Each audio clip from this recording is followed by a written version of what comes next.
Gaudí fue un hombre profundamente religioso. El arte, todo estaba bajo la perspectiva de la irrupción, de lo trascendental en la vida. Y luego era un hombre de iglesia.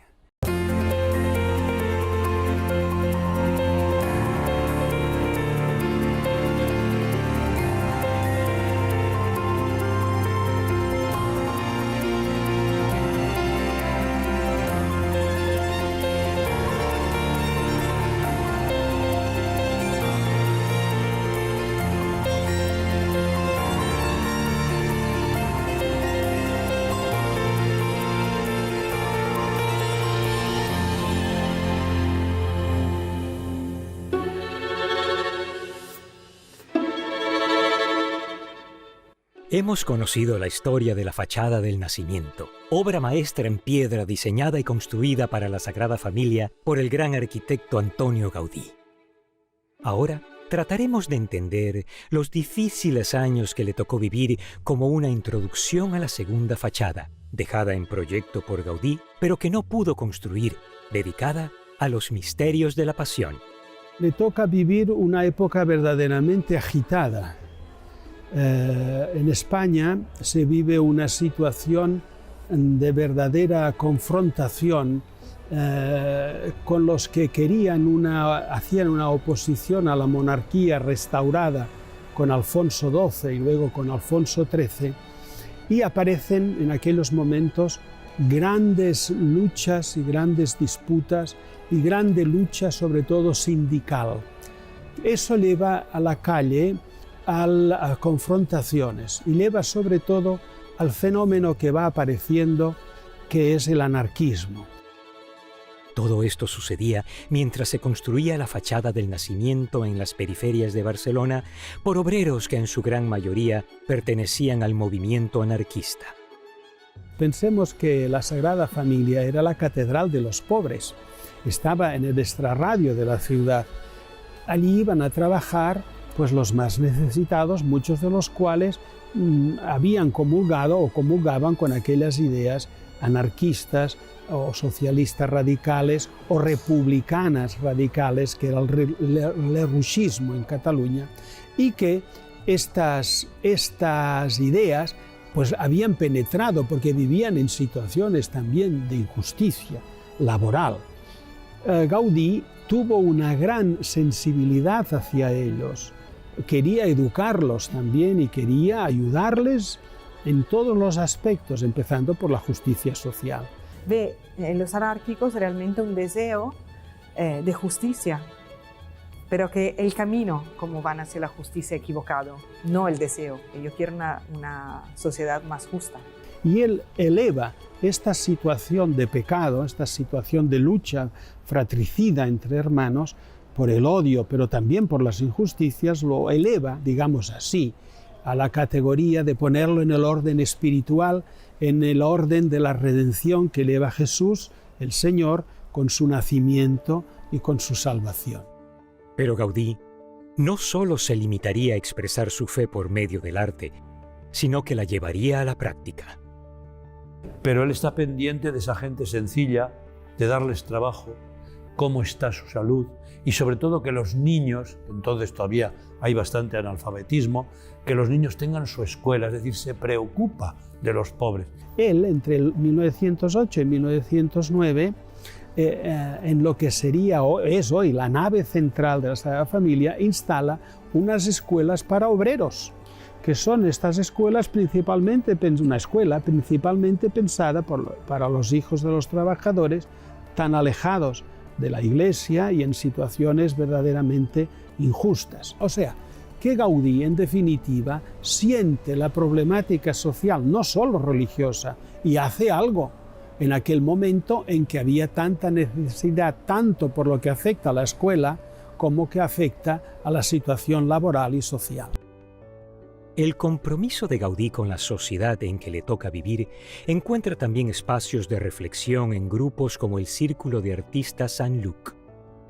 Gaudí, con el doctor Torres y Bages, eran hombres que veían la secularización que se avecinaba o que ya se vivía en España.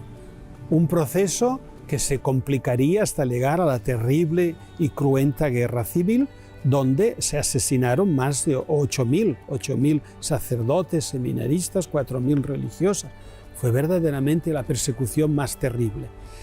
Estos personajes veían cómo el mundo se secularizaba y entonces veía que una de las consecuencias que tenía la secularización era la crisis de la familia. Y por eso se consagra el templo y se eleva el templo de la Sagrada Familia con una dimensión. Era un templo expiatorio. Tan solo 10 años después de la muerte de Gaudí, en 1936, estalló la Guerra Civil Española. En Barcelona, la represión a la Iglesia fue brutal y sanguinaria. La Sagrada Familia fue invadida por las huestes revolucionarias que descendieron a la cripta para profanar las tumbas de los promotores. Cuando llegaron a la tumba de Gaudí, se encontraron con Ricard Opisso, un famoso ilustrador catalán. Ricardo Piso era un joven que ya vivía aquí, en este barrio. Era un joven muy buen delineante y que desde pequeño Gaudí utilizaba para hacer de angelito, como modelo de angelito. Gaudí había sido capaz de ver el inmenso talento de Opisso, y aunque el temperamento del joven era rebelde y desenfrenado, cultivó una gran amistad con él. De una forma como un padre, hasta le ofrece varios trabajos con él, le paga en anticipo para asegurarse que él siempre venga, en fin, tiene un trato muy especial. Con el paso de los años, Opisso abrazaría ideologías contemporáneas y se separarían. Sin embargo, cuando sobrevino la Guerra Civil Española, no le importó correr riesgos para defender la memoria de su maestro y amigo.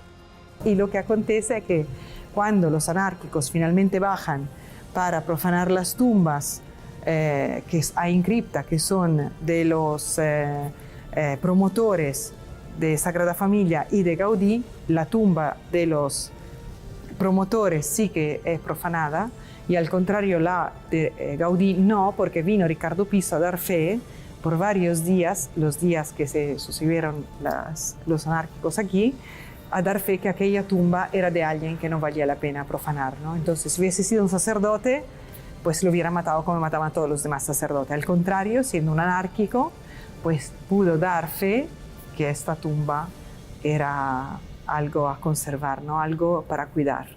El testimonio de Opisso no es distinto al del resto de colaboradores que trabajaron con Gaudí. Quienes lo conocieron dan cuenta de su bondad y virtudes, pero también testimonian que fue el fruto de años de conversión y maduración para templar su carácter y lograr la humildad.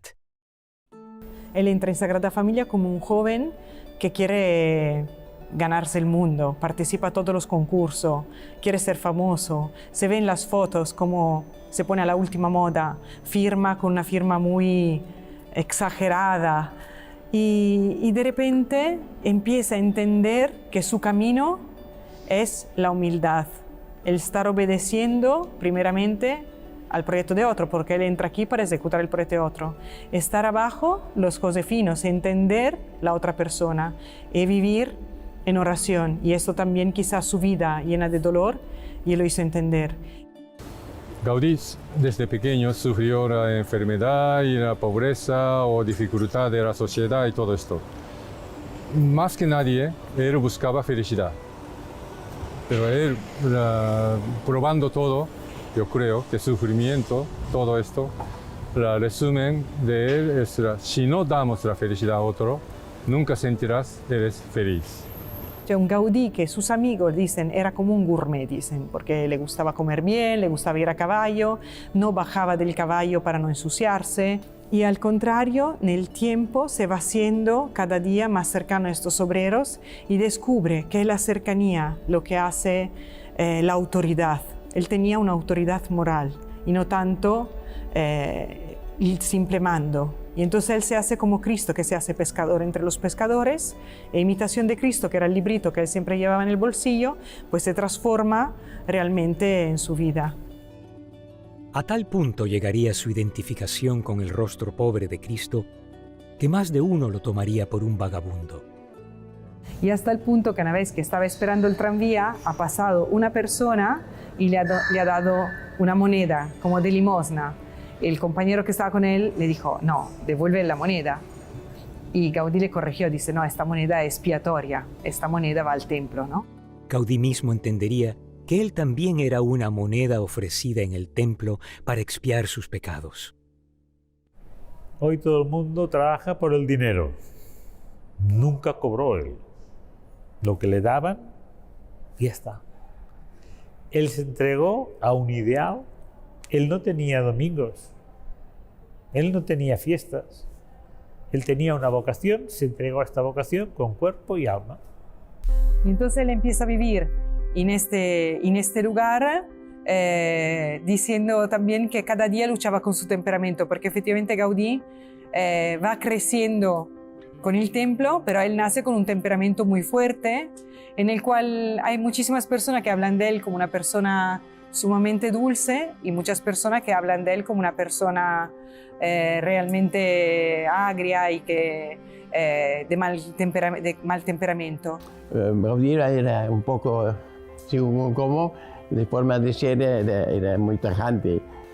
Cuando a veces un aprendiz que ayuda a él le hace una advertencia de tal cosa, le hace caso. Por tanto, él hacía caso de la gente. Aunque después él tenía su carácter muy exigente y por tanto no estaba acostumbrado. Él quería mantener su criterio, era en un sentido exigente, de manera que se enfadaba. Dicen que lo que caracteriza el hombre que de mal genio. Esto pero era debido a esto. Y él decía, no es mi culpa, es que yo he nacido en el campo y gent del camp, gent del llamp. Que en español significa gente del campo, gente del rayo. Sin embargo, nunca dejó que su carácter impulsivo dañe su trato con los demás. Él explicaba que se tenía que tratar bien siempre a la gente y hasta los detalles de los niños podían enseñarle cosas. Hay una entrevista a Font, al constructor de la Pedrera, en la cual se quiere que él explique cómo Gaudí trabajaba, porque realmente es sorprendente. ¿Cómo puedes tú explicar a un obrero de hacer un hiperboloide hiperbólico? O sea, son dibujos muy complejos, que casi es muy difícil reconocerlos hoy con las tecnologías informáticas que se tienen, ¿no?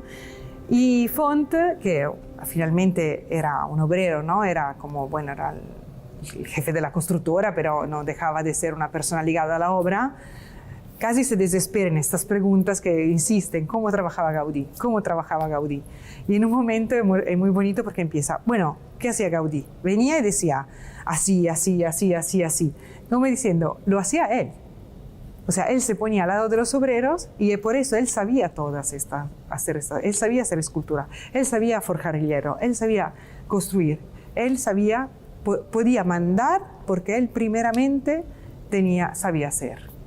Yo veo de esta manera Gaudí, por eso es exigente, pero también en un momento determinado acepta las correcciones que le hacen y eso en ese sentido. Después, claro, la fe misma y el conocimiento de los evangelios le ayuda también a corregirse. Él iba a confesar, los padres de San Felipe Neri, los filipenses, eran sus asesores, por tanto él pedía también el perdón de sus pecados. Antonio Gaudí iba a misa todos los días, lo mismo que realizaba las vísperas en la iglesia de San Felipe Neri, comunidad religiosa de la cual era muy cercano, a tal punto que cuando pintaron varias escenas de la vida del santo de los niños para decorar el templo, él accedió a prestar su rostro.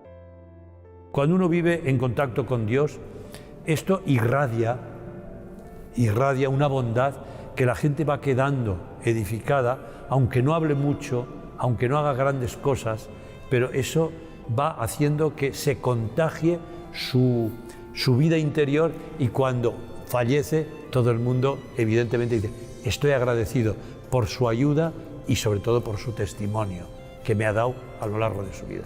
Y sus obreros le llamaban el maestro. No es normal llamar al arquitecto el maestro. porque él actuaba con ellos realmente como un maestro. Los obreros en Sagrada Familia no venían elegidos por ser gente especial. Y hasta los artistas que han trabajado en Sagrada Familia no son artistas famosos con Gaudí en vida, no son artistas especiales, pero sí que reconocían en él un maestro. Un maestro que estaba cada vez más alejado de la vida mundana y a quien, aún en la madurez de su arte, la sociedad civil parecía olvidar. A la vez, en los periódicos empieza a desaparecer su obra, ya no se habla de él. En un momento se había hecho casi famoso, un arquitecto que hacía casas en la calle principal de Barcelona, bastante peculiar como en el aspecto, en la manera de tratar las personas, así. Y luego aparecen muchas bromas hacia su obra, muchas personas que van contra lo que él está haciendo, que lo critican, y de repente desaparece. Y esto no quiere decir que una persona que no salga en el periódico sea un aislado del mundo. Gaudí estaba ya comprometido de lleno con la Sagrada Familia. Durante una enfermedad que lo mantuvo en el sanatorio Puigcerdà, mientras un fraile camillero le leía a San Juan de la Cruz, Gaudí tuvo la visión de la segunda fachada del templo, la fachada de la Pasión. Gaudí pasaba mucho tiempo en oración y la verdad que muchas personas lo relacionan a un místico, y para mí también el hecho que viese las cosas claras a través de un esfuerzo, a través de un trabajo, porque se ve que hay un creciendo, ¿no? Pero sí, en un momento la ve clara. Por ejemplo, la fachada de la Pasión, Gaudí estaba enfermo, muy enfermo, lo envían a Puigcerdà, a una localidad en la montaña, para que se pueda recuperar. Y en la cama, un fraile le empieza a leer San Juan de la Cruz, y mientras le leía San Juan de la Cruz, Gaudí se desmaya, piensa que ya está muerto, hasta Gaudí dice, escuchaba a las personas que decían, ya está muerto, y cuando, digamos, recuperó fuerzas, dibujó la fachada de la Pasión. Y esta fachada de la Pasión es la que muchas veces se llevaba él consigo, en el bolsillo, para reflexionarla. Y entonces, en este sentido, sí que es un místico, ¿no? En el sentido que las cosas se le dan con esta visión. ¿Qué reflexiones tendría Gaudí sobre la fachada de la Pasión? Él sabía muy bien que esta fachada estaba ligada a su propia muerte, que nunca la vería construida en vida y que por eso mismo era crucial diseñarla y dejar todas las instrucciones listas. Por tanto, él profundiza todo, profundiza en el arte, estudia los diversos estilos, todo el mundo, y la fe también. Por tanto, se tiene que preocupar. La Biblia, la liturgia, todo, lo estudia. La naturaleza igual, busca hacer. Por ejemplo, hay un momento que se va a la facultad de medicina para estudiar anatomía del cuerpo humano, los huesos, que son esta fachada de la Pasión. ¿Ves? Por tanto, él estudia todo. Y en particular, él también iba al Hospital de los Pobres, que está al lado de la Facultad de Medicina, con la cual comparte la sección de anatomía. Porque sobre dónde tú puedes hacer secciones anatómicas, sobre los pobres, porque nadie se queja de ellos, ¿no? Y entonces Gaudí, cuando visita este Hospital de los Pobres, esperando poder seccionar algunos de ellos para hacer los estudios, para poder hacer aquí las estatuas, un grupo de monjas le señala que se podría rezar con estas personas, acompañarles en la muerte. Pero no es igual seccionar una persona que no conoces a una persona que conoces. Y entonces Gaudí entiende que su vida tiene que cambiar, que no tiene que estudiar los muertos, sino que tiene que estudiar los vivos. Durante la Guerra Civil Española, entre 1936 y 1939, desaparecieron los planos arquitectónicos de la Sagrada Familia, y durante esos años las obras estuvieron paralizadas. En la década del 70 se impulsó la construcción de la fachada de la Pasión. El padre de Mosén Luis Bonet era el arquitecto encargado y encontró innumerables obstáculos. Y en un momento hubo pues una corriente de que no se tenía que terminar, que ya estaba bien con las 4 torres y nada más, pues mi padre no lo padeció. Pero fíjate bien, mi padre me decía, estas piedras también sirven para hacer, las piedras que nos tiran sirven para hacer la Sagrada Familia. En los años 70, en Barcelona, hubo un movimiento muy importante de la Escuela de Arquitectura y de algunos intelectuales de Barcelona en contra de seguir las obras del Templo de la Sagrada Familia. Campañas que duraron mucho tiempo. Estas campañas decían de que la Junta Constructora hacía lo que quería y no seguía lo que Gaudí había instruido. Cuando asumí el cargo, pues encontré una serie de documentos y una revista que se llamaban unos álbumes que se vendían en La Hormiga de Oro, una librería que estaba en la Puerta del Ángel, que se podía comprar y en los cuales Gaudí dejó reflejado cómo tenía que ser la Sagrada Familia. Entonces, por ejemplo, criticaron mucho cuando se hizo la fachada de la Pasión, que las figuras no se ajustaban a lo que había dicho Gaudí. Hombre, Gaudí no podía escoger el escultor, porque nació este escultor cuando Gaudí estaba muerto. Lo que sí hemos hecho, mi predecesor, porque no lo he hecho yo, pero que me siento totalmente de acuerdo con lo que hizo mi predecesor, es, Gaudí escribe, tiene que ser una fachada dura y que interpele.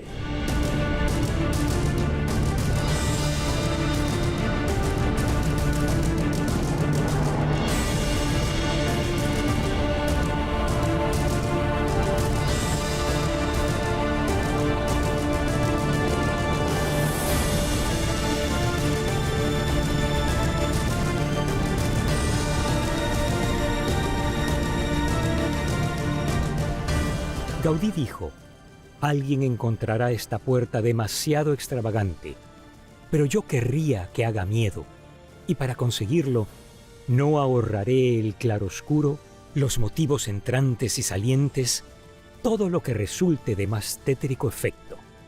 Es más, estoy dispuesto a sacrificar la misma construcción, a romper arcos y a cortar columnas, para dar idea de lo cruento del sacrificio.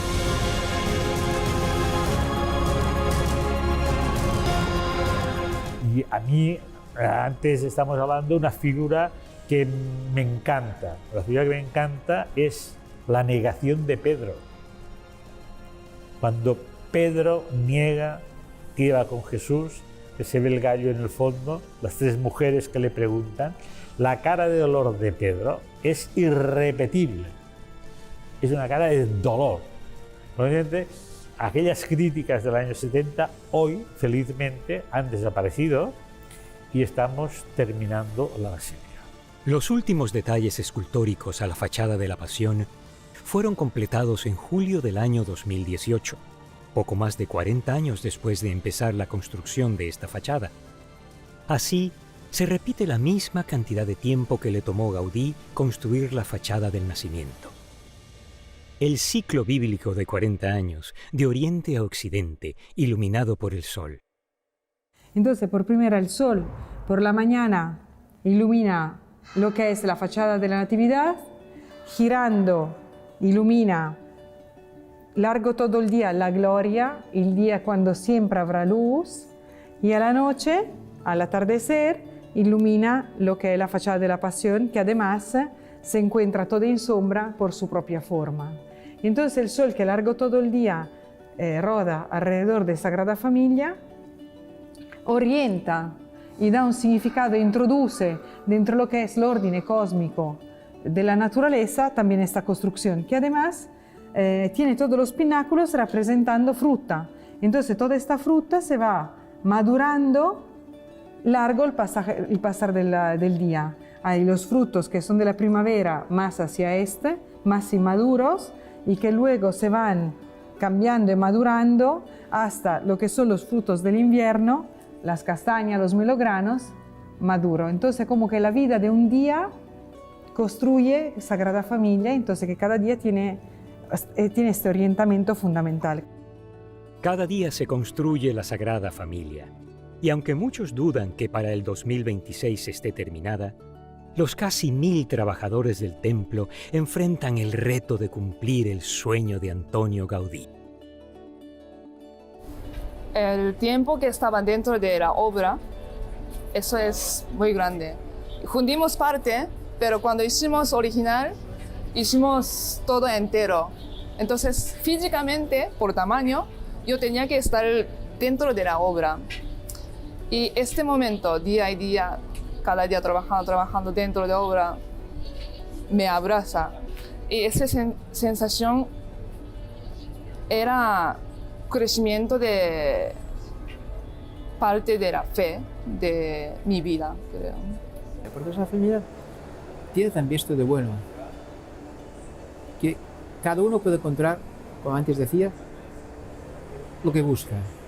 Y cada uno lo puede explicar a su forma. Siempre, evidentemente, explicarán Jesús, su vida, sus creencias, la vivencia cristiana, la vivencia de Dios, pero lo pueden explicar a su manera.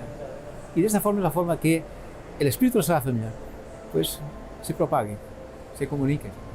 Por lo tanto, gracias por su trabajo y gracias por sus preguntas, porque aunque no son, a veces, son más difíciles de responder que una pregunta más técnica, también ayudan a uno a pensar, de pensar en lo que estamos haciendo aquí en la Sagrada Familia.